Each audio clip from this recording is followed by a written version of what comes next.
Happy holidays, my wizards. It's Dev from the place we like it of magic, and today we're going to take the elves off the shelves. And by the way, yeah, this tree behind me is very real. This is actually our tree this year. No green screen or anything. I don't have that technology. I just have a tree. So I figured I'd record in front of it. So, Merry Christmas, everybody. Let's talk about some elves.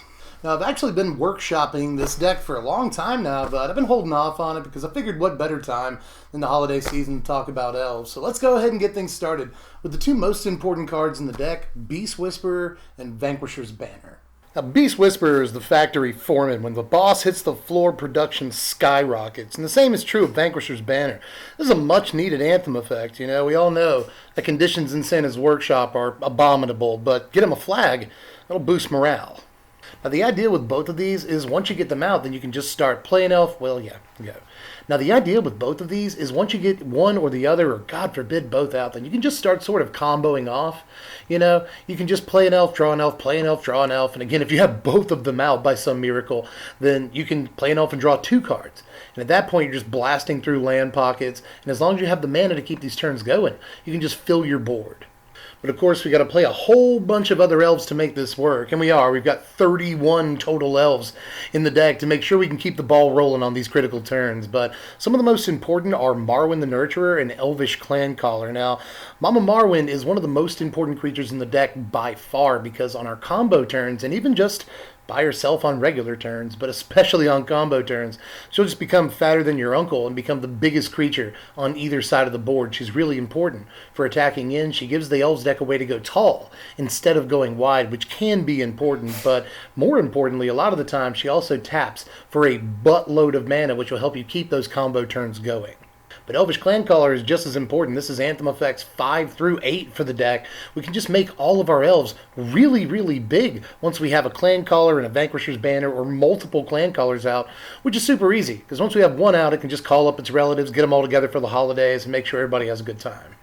But, of course, there's even more elves in this deck. We got to make room for some good old-fashioned dorks. They got to be here. So let's play 4 Llanowar Elves and 4 Druid of the Cowl, no questions asked. These are also really, really important, especially on combo turns. You know, they put in the most work in the shop. Once we get into the combos, they can just help us keep churning out toys. That's exactly what we want. But they also help us ramp into Beast Whisperer and Vanquisher's Banner ahead of schedule, which is really important for the deck, too. But we need some muscle in this operation, so we're going to call in Pelt Collector, Thorn Lieutenant, and Steel Lead Champion. Play sets of all of these. Now, Pelt Collector might be the elf responsible for making sure that we all get clothes every Christmas, but that's kind of the only reason not to like him. You know, this thing can get pretty big over the course of a game, and really kind of more importantly, a lot of the time, it's just another one-drop elf that helps us get us on the board earlier in the game, and that's important, you know, just to have another one-drop option. But it also is decent during combo turns because it only costs the 1 mana and we can keep the string going longer. Also note how good this curve is. Just these 3 cards, going turn 1 Pelt Collector, turn 2 Thorn Lieutenant, and turn 3 Steel Leaf Champion is a really, really strong start. And from there, if you can go Whisperer, Vanquisher's Banner, whatever, you're just in really, really good shape. You've started the game exactly the way you want to because these are relatively beefy bodies. And in terms of Pelt Collector, it gets much bigger as the game goes on. And Thorn Lieutenant is a premium 2-drop in the format. You know, this gets immediately replaced on the assembly line once it gets taken out. You get another worker in there, so this just helps you keep your board presence up for important combo turns once they actually do roll around. But there's also Steel Leaf Champion, which I don't have really any jokes for. It's just a big, giant, stupid elf, which it's kind of one of the only elves that's this big, especially for this little of a cost. So we kind of have to play it. And of course, we always have the old standby Llanowar Elves and a Steel Leaf Champion, which is just as imposing as it ever has been. But believe it or not, we are playing some non-elves cards in the deck other than Vanquisher's Banner. We're also making room for a couple of copies of Growing Rights and 3 Song of Freyalice. Both of these are, again, really important for those combo turns. Elves may be short, but at least we do have Growing Rights. It's really easy to transform this over. That was probably the worst pun in the entire video, by the way. But once we do flip this over, this again really helps us keep those combo turns going and get all the mana required to just keep playing as many elves as we can get. And Song of Freyalice, for a couple of turns, this allows us to use all of our mana elves, even non-dorks, as a mana source, and that's also good for keeping combo turns going. But on that 3rd chapter, it just snaps off and makes all of our elves a little bit bigger for a turn, and we can get in for a nice indestructible combat step. Song is just tailor-made for a deck like this. Every single mode on the card is really, really playable in this deck. So you want to run a few copies of this. And for the record, I hope that the Song of Freyalize is either Feliz Navidad or Meli Kalikimaka. But onto the lands, there's really not much to see here. You want to play 20 Christmas trees and not a whole lot else, just a whole farm of Douglas firs, but you really don't have to get too fancy in this deck. And you don't actually want to play too many lands, because again, once you get a Beast Whisperer or Vanquisher's Banner down, you really don't want to hit big pockets of land, so we'll play as few as possible. But here's our sideboard right here, and it's actually pretty cut and dry. We've got Shaper's Sanctuary in there to ho-ho-ho's control. That's another really bad pun, by the way. We've got Sentinel Totem to take away all the big shiny toys that Golgari and Crackling Drake and Arc-like Phoenix decks get for Christmas. Sorcerer's Spyglass in there against the Teferi decks, like Rudolph. It's pretty good against Fog, but that's actually my favorite pun of the video. We've also got Crushing Canopy in there to clear the way for the Slay. That's pretty good. And it also kills enchantments and stuff. That's a really important thing to be able to do. We can free our Beast Whisperer or Vanquisher's Banner out from under an Ixalan's Binding or Conclave Tribunal. We can kill a Search for Escanta, Experimental Frenzy, History of Benalia. There's a million enchantments that you might want to bust up with either this or Reclamation Sage. Most elves build stuff according to North Pole lore, but this one breaks stuff, and it's really important to have. There's not a whole lot of artifacts we're worried about right now, but again, we're in a format where enchantments really matter. We've got a lot of answers in our sideboard for them. Now, there are a lot of different upgrades and changes and side grades and such you can make to this deck. There are a million ways to build elves in this format, and I'll discuss a few right here. Like, if you wanted to upgrade the deck, you could always play Mrs. Claus. Vivian Reed is very, very good. In case you didn't know that, just clue you in. Unless you've been living under a rock. Vivian Reed's amazing, and it'll help us get a lot more elves on any given turn. So that's pretty nice. Plus, we've got Carnage Tyrant in there, the abominable one. In case you've never heard the legend of the Christmas dinosaur, Carnage Tyrant is relevant to this deck. That's not a real thing, I just made it up. But Carnage Tyrant is really, really important to have against control. So if you've got the dough, throw the Carnage Tyrants in. It's really not a hard call to make. But you could also play a copy or two of the Immortal Sun, because we've got the mana laying around, and it just makes the deck better. Aside from that, there are a couple of budget elves you can play in case you can't quite afford some of the pieces in this deck. Elvish Rejuvenator and District Guide are both actually really good elf 3-drops that'll help you, in the case of Elvish Rejuvenator, ramp.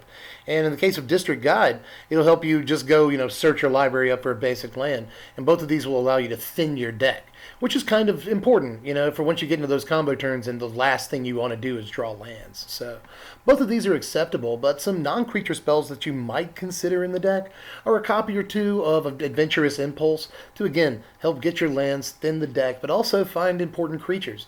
And we really want to find Beast Whisperer in the early game to make sure we can get him on turn 3 or 4. So Adventurous Impulse might actually be a good addition, but there's also Might of the Masses, because, again, sometimes the deck needs to go tall. And it's really nice because a lot of times a 1 or 2/2 elf will get let through in combat, and your opponent will have to block bigger stuff. Well, we just Might of the Masses and boom. So it's also an important card to at least consider for a deck like this. But I'm back finally, so I can give you your power rankings. A final score of 60 right here, and some of the most important things about working on an assembly line are synergy and consistency, and this deck has both of those in super high numbers. Although there are low numbers in other categories, those are the things we most care about. We also don't play a whole lot of D, really low in that category, because we barely interact at all, if any, period, in a game. We're basically just all in on the combo. We're trying to get them toys out, dog. We don't care about what you're doing. Just let us work. So we're pretty low in that category, as we are in resiliency too. We got to worry about sweepers and board wipes. They are the coal in our proverbial stocking, but just play smart and don't vomit your hand onto the board like so much Christmas ham. If you wanted to try this thing out, just click the first link in the description, head on over to TCG Player, and get it for super low. It's only like $80, $85 on TCG Player. It's going to cost you well over $100 on a lot of websites. So click the link in the description if you're interested in playing it. I hope you are. This is a really fun Elves deck. Like, it feels like playing Modern or Legacy Elves, like an Elves deck in an older format that just explodes onto the board, gets all this value and synergy from having Elves and playing Elves.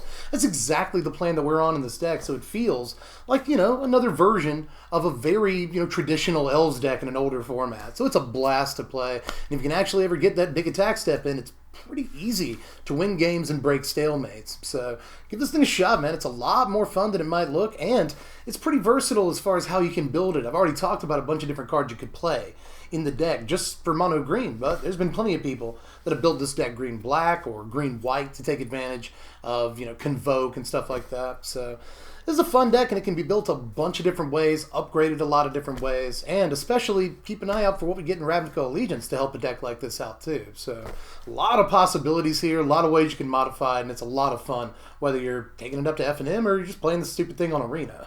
But anyway, I'm tapped out for now. If you guys want to help out, you can always like the video. You can share it around if that's what you want to do, if you're in the sharing spirit of the season.